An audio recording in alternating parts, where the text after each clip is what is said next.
Imagine being told you'll be fined $300 every single week, unless you force your tenants out of their home. Not because they didn't pay rent, not because they broke the law, but because your HOA decided Section 8 renters don't belong in their community. Sounds unbelievable? Well, it's not. This is a true story about how greed, prejudice, and unchecked HOA power can destroy lives. And trust me, what unfolded next will leave you questioning what community living really means. It was a quiet Tuesday morning when Michael Harris, a middle-aged landlord in Florida, walked out to check his mailbox. He wasn't expecting much. The usual flyers, maybe a utility bill, perhaps some junk mail. But tucked inside, stamped with bold black letters, was a notice from his Homeowners Association. At first glance, it looked routine. But as he scanned the page, his heart sank. Notice of non-compliance. Immediate action required. The letter claimed that Michael was violating HOA community rules by renting his property to unqualified tenants. His renters, single mother Danielle Rivera and her 2 kids, were part of the Section 8 housing program, a federally backed system designed to help low-income families afford safe housing. The HOA's position was clear. Section 8 tenants were not welcome, and unless Michael removed them within 30 days, he would be fined $300 per week until they were gone. Michael read the letter 3 times, convinced he must be misunderstanding. $300 a week wasn't just a penalty, it was extortion. More importantly, Danielle had been a good tenant. She always paid her portion of the rent on time, and her kids were polite, quiet, and well-behaved. There had never been a single complaint against them. Yet here it was in black and white. The HOA wanted them out. At first, Michael thought about ignoring the notice. Maybe it was just a mistake, some overzealous HOA manager sending the wrong letter. But then he remembered the stories he had heard from other homeowners in the neighborhood, about fines piling up, liens placed on properties, even foreclosure threats from the HOA. This wasn't just a letter. This was a warning shot. Michael sat at his kitchen table, the letter spread out in front of him, and thought about Danielle and her kids. He remembered how grateful she had been when he approved her application, how she'd said, "This is the first time my kids will have their own rooms." Yet here it was in black and white. The HOA wanted them out. At first, Michael thought about ignoring the notice. Maybe it was just a mistake, some overzealous HOA manager sending the wrong letter. But then he remembered the stories he had heard from other homeowners in the neighborhood, about fines piling up, liens placed on properties, even foreclosure threats from the HOA. This wasn't just a letter. This was a warning shot. Michael sat at his kitchen table, the letter spread out in front of him, and thought about Danielle and her kids. He remembered how grateful she had been when he approved her application, how she'd said, "This is the first time my kids will have their own rooms." Was he really supposed to knock on her door and tell her to pack up and leave? The unfairness burned in his chest. Michael knew one thing. This fight wasn't just about money. It was about dignity. But what he didn't know yet was just how ugly and dangerous this battle with the HOA was about to become. Backhand index pointing, right? And this is where the story naturally leads into Chapter 2. The tenants fight back. When Michael showed Danielle the letter, she went pale. Her hands trembled as she read the words over and over, as though the paper itself were accusing her of something shameful. Unqualified tenants, it said. That was the HOA's polite way of saying, "People like you don't belong here." Danielle had worked hard her whole life. She cleaned offices during the day and worked part-time at a diner on weekends. Section 8 wasn't charity. It was survival. The program covered a portion of her rent, but every month she still paid what she could from her small wages. And now, despite following every rule, despite keeping the house spotless, despite raising 2 kids on her own without causing any trouble, the HOA wanted her gone. Michael leaned across the table. "You've done nothing wrong. This isn't legal. They can't just kick you out because of Section 8. Danielle looked at him, her eyes wet but fierce. "They'll find a way. People like them always do." Michael promised he wouldn't give in. But the truth was, he wasn't sure what options they had. The following week, the HOA sent a second notice. This one harsher, almost threatening. It warned Michael that fines would begin immediately if he did not remedy the violation. Attached is a tally sheet showing how quickly those fines would accumulate: $300 in the first week, $600 in the second, and $900 in the third. By the end of the month, he would owe $1,200. The HOA wasn't bluffing. They wanted Danielle and her kids out fast. Danielle decided she wouldn't be silent. She attended the next HOA board meeting, clutching a folder of documents. Her lease, her Section 8 approval, letters of recommendation from her boss, ND her kids' teachers. The meeting was held in the community clubhouse, where rows of folding chairs faced a long table with 5 HOA board members sitting behind it. Michael sat beside Danielle, watching as she stood before the board. "My name is Danielle Rivera," she began. Her voice quivered, but she steadied it. "I am a tenant in this community. I live at 214 Oakwood Drive with my 2 children. We follow every rule. We maintain the property. We pay rent on time. Yet I was told I don't belong here because I use Section 8. The room was quiet except for the low hum of the air conditioner. Some neighbors shifted uncomfortably in their seats. Others stared coldly at her. One of the board members, a stern man in his 60s named Mr. Kavanaugh, leaned forward. "Mrs. Rivera, this community was not designed to house Section 8 tenants. We have standards to maintain." Danielle's face flushed. "Standards? You're punishing me for being poor. That's not a standard. It's discrimination." The room erupted in murmurs. Some nodded in agreement, but others whispered disapproval. Michael stood. "She's right. You can't fine me into evicting her. This is unlawful. I'll fight it."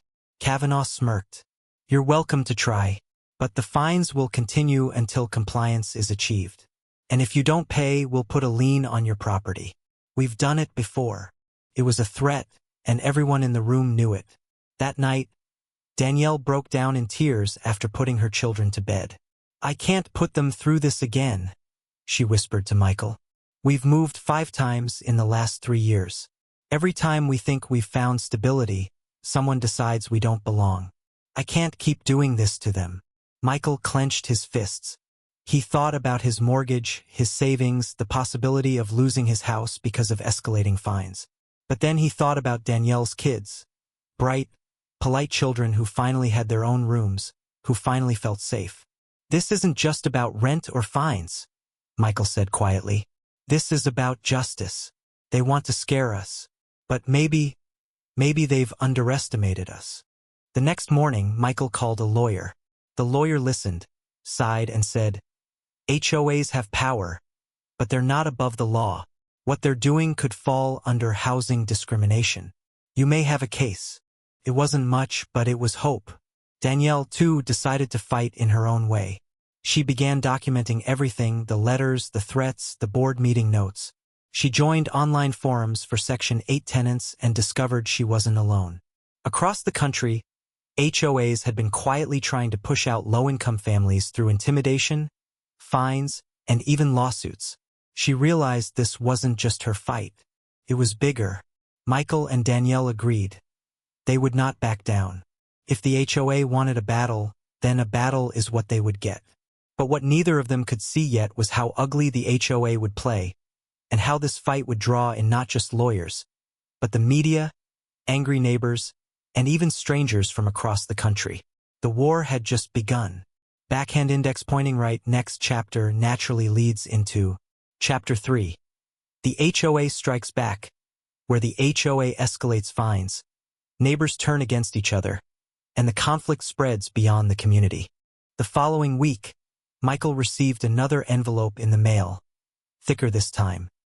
He tore it open at the kitchen table, and his stomach sank as he flipped through the pages. It wasn't just another fine notice. The HOA had escalated. They were now fining him daily. $50 a day until the violation was resolved. That meant $350 a week, on top of the $300 they had already demanded. The letter even threatened that unpaid fines may be transferred into a lien against your property. Danielle looked at him with wide eyes. "They're trying to bankrupt you." Michael rubbed his temples. They're not just after me. They're after you and your kids. They think if they squeeze hard enough, we'll break. But breaking wasn't an option. The tension spread quickly through the neighborhood. Some neighbors whispered support when Danielle walked past with her children, but others made no effort to hide their disdain. One woman muttered loud enough for Danielle to hear, "This isn't the projects. If she can't afford to live here without Section 8, she shouldn't be here at all." Danielle fought the urge to snap back. Instead, she tightened her grip on her son's hand and kept walking. The next HOA board meeting was even uglier than the last. Michael confronted Mr. Kavanaugh directly, holding up the new fine notice. "This is harassment," Michael said, his voice echoing in the clubhouse. "You're targeting a tenant because she uses a federal housing voucher. That's discrimination, plain and simple." Kavanaugh leaned back in his chair, calm and smug. "It's not discrimination, Mr. Harris. It's enforcement. Homeowners here bought into a standard of living. Section 8 tenants were never part of that agreement. Federal law says otherwise." Michael shot back. The room buzzed with murmurs again, some siding with Michael, others with the board. Another board member, a woman named Mrs. Fletcher, interjected sharply. "This is about property values. Do you know what happens when word spreads that Section 8 tenants are moving in? People sell. Prices drop. We're protecting everyone's investment." Danielle stood up, trembling with fury. "We're not criminals. We're not trash. We're a family. And if you think throwing us out will make this community better, you're wrong." Her words hung heavy in the room. For the first time, some homeowners clapped quietly. A small sign of support, but a dangerous one, because the HOA didn't like losing control. The very next day, Michael found a bright orange violation notice taped to his door. It claimed his lawn was not properly maintained, even though he had mowed it 2 days before. The following week, another notice arrived, this one accusing him of having unauthorized vehicles in his driveway. It was obvious what was happening. The HOA was piling on petty violations to build a case against him. Danielle shook her head. "They'll never stop. They want us scared. They want us gone." But Michael refused to bend. He had already contacted his lawyer, who encouraged him to document everything. Together, they began building a defense. Word of the battle began to spread beyond the neighborhood. A local blogger who wrote about housing rights picked up the story. Then a small news outlet ran a headline, "HOA threatens landlord. $300 fines until tenant on Section 8 is evicted." Suddenly, the quiet war inside Oakwood Estates spilled into the public eye. The HOA doubled down. They issued a formal statement, claiming they were acting in the best interest of the community and enforcing long-standing covenants. But the damage was done. Their tactics were now under scrutiny. Neighbors grew divided. Some rallied behind Michael and Danielle, saying the HOA had gone too far. Others grew hostile, convinced the family was bringing trouble to their peaceful community. One night, Danielle found a note slipped under her door. In shaky handwriting, it read, "Leave before things get worse." Her heart raced as she read it. For the first time, she wondered if this battle wasn't just about fines or rules. Maybe it was about something much darker: fear, prejudice, and the lengths people would go to keep their neighborhoods exclusive. Michael urged her not to lose hope. "They want us scared. That's how they win. But if we stand our ground, maybe we can make them answer for this." But as he said it, even Michael wasn't sure. He could feel the pressure tightening like a noose. The mounting fines, the hostility from neighbors, the threats of liens. And deep down, he knew the HOA wasn't finished. They were preparing their next move. And when it came, it wouldn't just be financial. It would be personal. Backhand index pointing right. Next chapter naturally leads into Chapter 4. The war reaches the courts, where the HOA pushes forward with legal threats.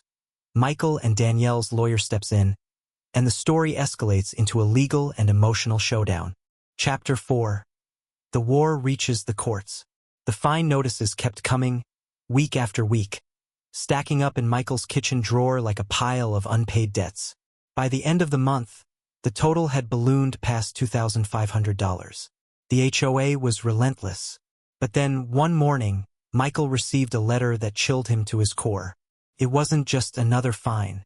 It was a formal notice of intent to place a lien on his property. If he didn't pay up, or remove Danielle's family, the HOA could begin legal proceedings to seize control of his home. Michael read the letter 3 times, pacing the living room as Danielle sat silently on the couch, her hands trembling. "They can't do this," she whispered. "Can they really take your house?" Michael swallowed hard. "If I don't fight back." "Yes, they can." That night, after putting her children to bed, Danielle sat across the table from Michael. The two of them looked exhausted, their faces drawn from weeks of stress. "Maybe I should go," Danielle said quietly. "Maybe that's what they want. Maybe it's not worth." Michael slammed his hand down on the table, his voice firm. "No, that's exactly what they want. They're hoping you'll get scared and leave. But this isn't just about you. This is about every family like yours. If we give in, they'll do it again to the next tenant. And the one after that." Danielle's eyes filled with tears, but she nodded. She understood. This fight was bigger than them. The very next morning, Michael's lawyer, attorney Rachel Green, filed a formal complaint against the HOA. She argued that their actions violated the Fair Housing Act, which protects tenants from discrimination based on income sources, such as Section 8. The legal notice landed like a bombshell. Suddenly, the HOA wasn't just handing out fines. They were facing federal scrutiny. At the next HOA board meeting, the tension was unbearable. The clubhouse was packed, neighbors standing shoulder to shoulder, waiting to see what would happen. Michael and Rachel walked in together.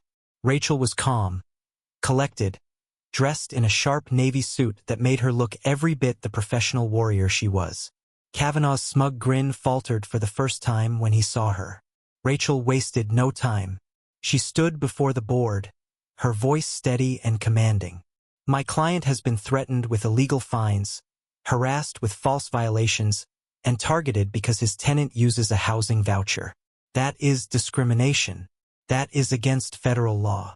And if this board does not immediately cease these actions, we will see you in court."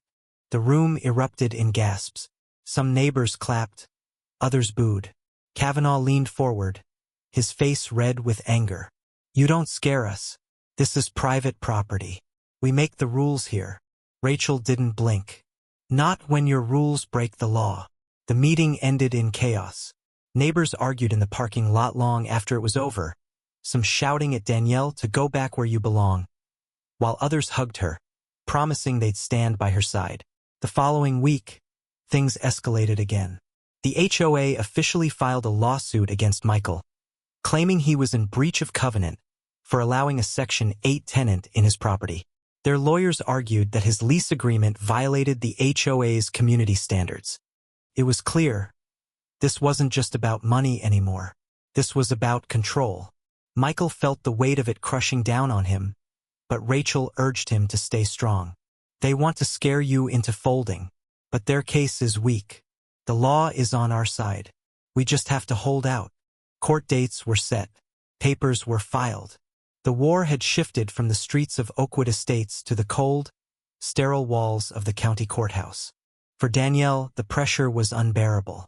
Her kids asked why people didn't want them there, why some neighbors wouldn't let their children play together, why the mailman sometimes skipped their house. She tried to shield them, but inside, she was breaking. "Michael," she said one night, tears streaming down her face, "I don't want my kids to grow up thinking they don't belong anywhere." He placed a hand on her shoulder. "That's why we're fighting, so they'll know they do belong." The first court hearing was tense. The HOA's attorney painted Danielle's family as a risk to the community. He used loaded language about standards and property values. But Rachel struck back hard. She pointed directly at Danielle in the courtroom. "This is who they're calling a risk. A mother, a hard-working woman, a family that simply wants a place to live. This isn't about property values. It's about prejudice." The judge didn't issue a ruling that day, but Michael could see the shift. The HOA wasn't as invincible as it had seemed. But victory was far from certain, because while the courts moved slowly, the HOA moved fast. That very night, Danielle found her car tires slashed in the driveway. A silent message. The battle was no longer just legal. It had turned personal. Backhand index pointing right. Next chapter naturally leads into Chapter 5. The breaking point, where harassment intensifies, tensions explode within the neighborhood, and Michael and Danielle are forced to decide just how much they're willing to sacrifice to stand their ground. The sound of air hissing from the punctured tires echoed in Danielle's ears long after she discovered the vandalism. The car sat low on its rims, useless. Her children clung to her legs, frightened. She wanted to scream, but instead, she whispered the same words she always did. "It's going to be okay." But this time, even she didn't believe it. Michael rushed over when he got the call. His fists clenched as he stared at the damage. "They've crossed the line," he muttered. "This isn't just about fines anymore. They're trying to scare you out." Danielle's eyes were wide with fear. "What if they do something worse next time? What if they come after my kids?" Michael's heart sank. He didn't have an answer. The HOA was supposed to be about order, about maintaining the neighborhood. Instead, it had turned into something darker, something dangerous. That night, Michael installed cameras around the property. The blinking red lights became silent sentinels, recording every shadow, every late-night movement. It gave them a small sense of security, but everyone knew cameras wouldn't stop hatred. The next morning, a new letter arrived in Michael's mailbox. This one wasn't from the HOA. It was from one of his neighbors. The handwriting was shaky, the words written in black ink. "You're ruining this neighborhood. Leave before it's too late." Michael stared at it, his blood boiling. He wanted to march to every house and demand answers. But instead, he folded the note and tucked it into a file Rachel had started. A growing stack of evidence of harassment. At the next court session, Rachel presented the note and the vandalism photos to the judge. The HOA's lawyer objected, saying it was irrelevant and unverified. Rachel didn't back down. Irrelevant? A single mother's tires are slashed. Anonymous threats are left on her doorstep. And this board still insists it's about community values? This is intimidation, plain and simple. The judge leaned back, rubbing his chin. He didn't rule that day, but his eyes betrayed something new, doubt. Doubt in the HOA's clean, polished narrative. The fight outside the courtroom, however, was reaching a boiling point. Some neighbors had begun taking sides. A few families delivered groceries to Danielle, slipped notes of encouragement into her mailbox, or waved warmly when they saw her kids. But others weren't so kind. One man, a heavy-set resident named Richards, shouted across the street one afternoon, "We don't want Section 8 trash here. You're dragging us all down." Michael was mowing his lawn. He shut the mower off, his jaw tight. "Say that again," he growled. Richards smirked. "I said what everyone's thinking. You'll lose your house over this. And when you do, I'll be the first to put in an offer." It took everything in Michael not to punch him right there. Instead, he simply turned the mower back on, the roar drowning out his fury. But the cracks were spreading. The neighborhood was no longer the quiet, manicured community it once was. Whispered conversations turned into shouting matches. Block parties dissolved into bitter arguments. Kids who used to play together were pulled apart by parents who didn't want bad influences. And all the while, the fines kept stacking up. Over $5,000 now. Each week, another letter, another threat, another reminder that this battle wasn't just about principle, it was about survival. Danielle was breaking under the weight of it. One evening, after another tense day in court, she sat with Michael on the porch. Her hands trembled as she held her tea. "I don't know how much longer I can do this," she whispered. "My kids, they're crying at night. They ask me why people hate us. I don't know what to tell them anymore." Because just as they were leaving the courthouse, Rachel's phone buzzed with a message. She read it, her face tightening. "What is it?" Michael asked. Rachel handed him the screen. It was an anonymous email. "Drop the case, or next time it won't be tires." Michael's stomach dropped. The battle for justice had reached its breaking point. And now it was no longer just about a home. It was about safety. It was about survival. Backhand index pointing right. Next chapter naturally leads into Chapter 6, the final verdict, where the trial reaches its climax. The truth is exposed, and the final decision will determine not just Michael and Danielle's future, but the soul of the entire neighborhood. She sat. The HOA's lawyer rose slowly, buttoning his jacket. His tone was cold, rehearsed. This case is not about discrimination. It is about order. Communities like Stonebridge are built on standards, rules that preserve safety, harmony, and property values. If one man is allowed to flout those rules, others will follow. The HOA's actions are not harassment. They are enforcement. He gestured toward Danielle's empty chair beside Michael. The tenant may be sympathetic, but sympathy does not pay for broken neighborhoods. Sympathy does not preserve investments. If she and her children wish to live here, they should do so without relying on government assistance that burdens their neighbors. Michael felt his blood boil. He wanted to shout, to tell the lawyer that Danielle worked 2 jobs, that she was fighting every day just to keep her children fed. But he stayed silent, gripping the edge of his seat. The lawyer concluded, "We ask the court to uphold the fines and confirm the HOA's right to enforce its standards. To do otherwise is to invite chaos."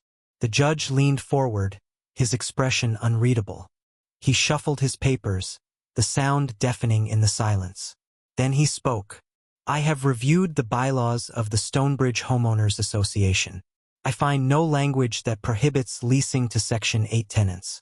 I further find that the fines levied against Mr. Carter are excessive, punitive, and beyond the scope of reasonable enforcement." A ripple of sound spread through the room. Kavanaugh's face went crimson.